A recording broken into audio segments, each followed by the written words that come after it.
लेकिन आज एक सवाल है और उस सवाल को हम मल्टीपल मेथड से सॉल्व करेंगे।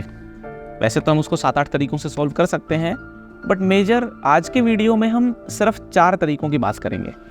ट्रिग्नोमेट्री से सॉल्व करने वाले हैं, कॉम्प्लेक्स नंबर से सॉल्व करेंगे, डिटर्मिनेंट का इस्तेमाल करके सॉल्व करेंगे, वेक्टर्स का इस्तेमाल कर लेंगे। ठीक है, देखिए आपका थॉट प्रोसेस वाइड होना जरूरी है। जितना वाइड थॉट प्रोसेस होगा ना, आपकी क्वेश्चन सॉल्विंग स्किल उतनी ही ज़्यादा डीप होगी, उतनी ही ज़्यादा वैरायटी होगी आपके पास मेथड्स की कि आप सवाल सॉल्व कर पाओ। ठीक है, और आप अपने आप को लिमिट मत रखो। जैसे ही आप एक प्रॉब्लम को सॉल्व करते हो तो कोशिश करो डिफरेंट मेथड से उसको सॉल्व करने की, है ना। ये कर दें तो क्या होगा, ये कर दें तो क्या होगा, उसके बारे में इफ एंड बट्स को समझने की कोशिश करो। कैसे अलजेब्रा और ट्रिग्नोमेट्री को कनेक्ट किया गया है, क्यों कनेक्ट किया गया है, वेक्टर का थॉट कहाँ से आया, कॉम्प्लेक्स नंबर का थॉट कहाँ से आया, डिटर्मिनेंट का थॉट कहाँ से आया, है ना। ये सारी बातों को समझने की कोशिश करनी है।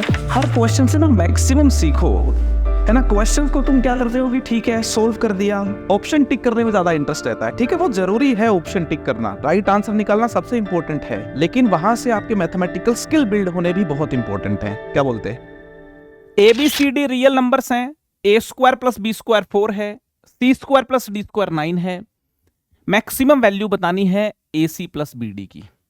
क्वेश्चन क्लियर है, इंफॉर्मेशन क्लियर है कि ABCD रियल नंबर हैं। इनके ऊपर 2 इंफॉर्मेशन दे रखी है, मेरे को 2 इक्वेशन दे रखी हैं, और इनका इस्तेमाल करके मुझे AC + BD बताना है, मैक्सिमम कितना होगा।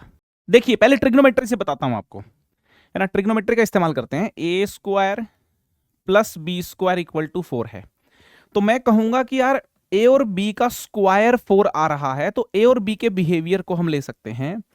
A को मैं 2 sin x ले सकता हूं और B को मैं 2 cos x ले सकता हूं। ठीक है, आप यहां A² + B² करेंगे तो 4 आ गया, x मेरा वेरिएबल है। ठीक है, C² + D² की वैल्यू 9 है, तो C को मैं 3 cos y ले सकता हूं और D को मैं 3 sin y ले सकता हूं। आप देख लो, C² + D² हो जाएगा 9 cos² y + sin² y which is 1, है ना। मतलब C² + D² 9 हो गया। तो यहां पे C और D को मैंने 3 cos y 3 sin y assume कर लिया। यहां पे A और B को मैंने 2 sin x 2 cos x assume कर लिया। अब मेरे को AC + BD का डिस्कशन करना है, तो जैसे ही मैंने AC + BD लिया, तो A × C करोगे तो 6 sin x cos y हो गया, BD करोगे तो 6 cos x sin y हो गया। जैसे ही मैं 6 कॉमन लूंगा तो sin x cos y + cos x sin y हो गया। तो this is sin x + y, और यहां पे मेरे को 6 sin x + y देखते ही समझ में आ गया कि साइन को अगर मैक्सिमाइज करना है तो इसकी मैक्सिमम वैल्यू 1 होती है। साइन की मैक्सिमम वैल्यू 1 होती है, तो यहां पे AC + BD की मैक्सिमम वैल्यू आ गई 6 × 1। AC + BD की मैक्सिमम वैल्यू आ गई मेरी 6 × 1, दैट इज 6। ठीक है, तो आंसर तो समझ में आ गया 6। ठीक है, प्यारा सोल्यूशन है। अगला मेथड सुनिए, मेरे को A² + B² 4 दे रखा है, C² + D² 9 दे रखा है, और AC + BD की मैक्सिमम वैल्यू पे कमेंट करना है। अपन यूज कर लेते हैं यहां पे वेक्टर्स का यूज करेंगे। मैंने यहां पे मान लिया एक x वेक्टर AI + BJ, और एक ले लिया y वेक्टर CI + DJ। आप देख सकते हो मोड x वेक्टर कितना है मेरा, मोड x वेक्टर कितना है, mode x vector √A² + B² है ना, मतलब 2, है ना। √4 तो 2 हो जाएगा। मोड y वेक्टर देख सकते हो √C² + D², √9 वो हो गया मेरा 3। ठीक है, अच्छा एक चीज आपको मालूम होगी कि x vector dot y vector, इसकी जो मैक्सिमम वैल्यू होती है वो mode x vector into mode y vector होती है। ठीक है जी, मालूम है ये बात। तो x vector dot y vector करोगे तो ये AC + BD हो गया, और इसकी मैक्सिमम वैल्यू होती है मोड x वेक्टर मतलब 2, मोड y वेक्टर मतलब 3। सीधा आंसर यहां से भी आ गया 6। AC + BD की मैक्सिमम वैल्यू 6 आ गई, कोई टेंशन ही नहीं है। वेक्टर का इस्तेमाल करके अपन इसको अप्रोच कर सकते हैं। मेथड नंबर 3, अपन कॉम्प्लेक्स नंबर का इस्तेमाल कर लेते हैं भाई, है ना। एक कॉम्प्लेक्स नंबर ले लिया मैंने Z1, a plus B iota, और एक कॉम्प्लेक्स नंबर Z2 ले लिया C माइनस डी आयोटा। मैं Z1 इंटू Z2 अगर करूंगा ना, तो वो हो जाएगा AC plus B d minus ए d iota plus B c iota.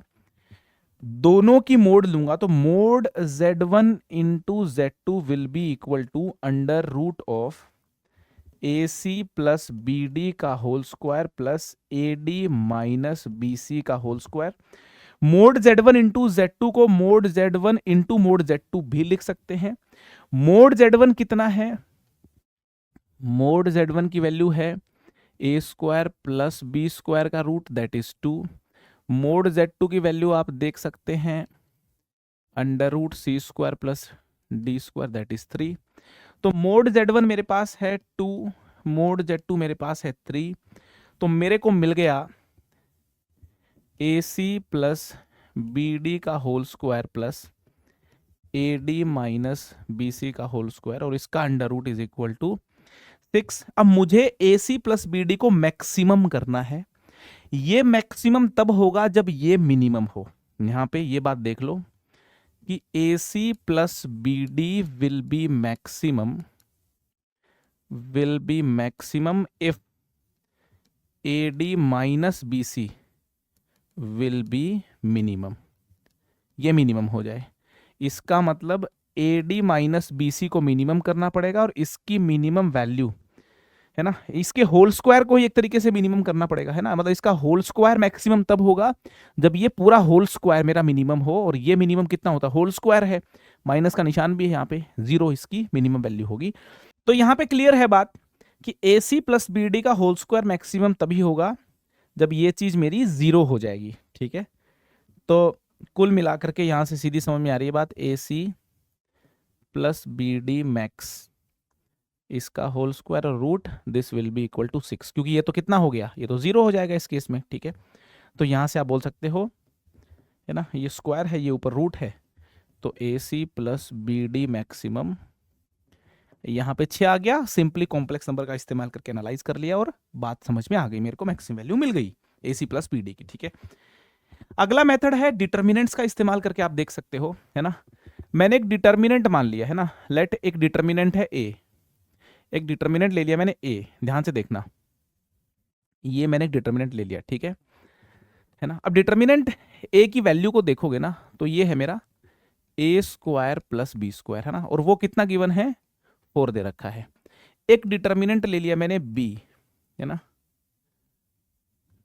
अब देखो B डिटर्मिनेंट को, इसकी वैल्यू देखोगे तो कितना है? C square plus D square, और उसकी वैल्यू कितनी है? 9, ठीक है। अब मैं दोनों डिटर्मिनेंट को मल्टीप्लाई कर रहा हूं। दोनों डिटर्मिनेंट को जब मल्टीप्लाई करेंगे तो रो कॉलम मल्टीप्लिकेशन आप लोगों ने सुना होगा ना, रो कॉलम मल्टीप्लिकेशन। यहां पे मैंने रो कॉलम मल्टीप्लिकेशन कर दिया, तो इसका रो इसके कॉलम से मल्टीप्लाई होके यहाँ AC प्लस बी डी बना देगा, ये इससे मल्टीप्लाई होके माइनस बी सी प्लस ए डी बना देगा, ये वाला रो इस कॉलम से मल्टीप्लाई होके माइनस ए डी प्लस बी सी, और ये इससे मल्टीप्लाई होके B D plus A C, ठीक है। तो जब ए बी डिटर्मिनेंट है A इंटू बी, इसकी वैल्यू देखी तो दिस इंटू दिस, है ना, यहाँ पे AC प्लस बी डी, ये भी AC प्लस बी डी, तो स्क्वायर हो गया AC प्लस बी डी का होल स्क्वायर। ये BC माइनस ए डी और ये minus BC plus A D, तो यहाँ पे हो जाएगा plus BC minus A D का होल स्क्वायर, ठीक है। A की वैल्यू मेरे को मालूम है कितनी है? 4। B की वैल्यू मेरे को मालूम है कितनी है? 9। तो 9 इंटू 4 कितना हो गया? 36 हो गया। यहां पे अभी बताया था मैंने कि इसको मैक्सिमाइज करना है तो ये मिनिमम होगा, ठीक है। तो बात एकदम साफ है, वही चीज यहां पे आ गई कि ये जब 0 हो जाएगा उस केस में ये मेरा मैक्सिमम होगा, है ना। तो यहां पे इजीली देख सकते हो AC प्लस बी डी की मैक्सिमम वैल्यू पे कमेंट हो रहा है। इस स्क्वायर को इधर स्क्वायर रूट करूंगा तो मेरा 6 आ गया। मैट्रिक्स का इस्तेमाल करके भी कर सकते हैं, ज्योमेट्री का इस्तेमाल करके भी मैं इसको सोल्व कर सकता हूं, है ना, बट खैर वो अननेसेसरी होगा, है ना, अभी के लिए।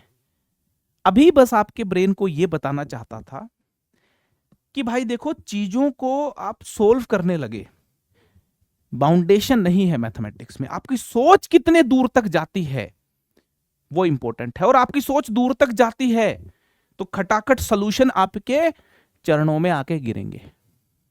ट्रिग्नोमेट्री के तरीके से शुरुआत किया, थोड़ा यहां पे वेक्टर का फ्लेवर दिखाया, कॉम्प्लेक्स नंबर का फ्लेवर दिखाया, डिटर्मिनेंट का फ्लेवर भी दिखा दिया।